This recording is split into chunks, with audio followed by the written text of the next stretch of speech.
Health is wealth. Ito ang paalala ni Senator Christopher Bongo ngayong bisperas ng Pasko kung saan kabi-kabila ang tsibugan ng mga pamilya at barkada. Ayon sa Senador, bagamat nakaantabay naman ng health centers ay dapat pa rin maghinay-hinay sa mga nilalantakang putahe, lalo na mamayang Noche Buena. Narito ang report ni Raymond Dadpaas.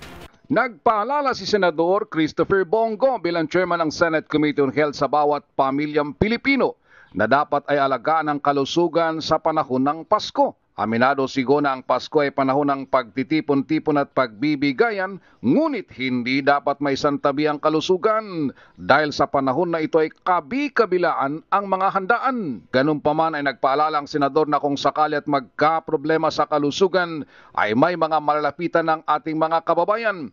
Kabilang na dito ang mga malasakit centers na naitatag dahil sa batas na kanyang inakda. Ganun din ang mga super health centers at regional specialty hospitals sa mga lalawigan. Payo ni Go, huwag mag-atubiling lumapit sa mga ito sa oras ng pangailangan sa kalusugan. Nagpasalamat ang senador na sa pinakauling survey ng Pulse Asia, siya ay nasa pangatlong pwesto.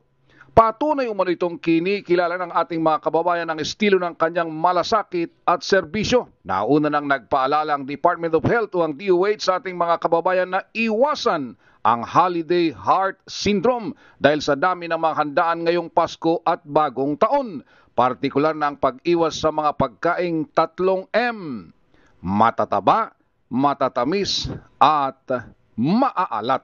Para sa MBC TV Network News, ito si Raymond Dadpaas, una sa Pilipinas, una sa Pilipino.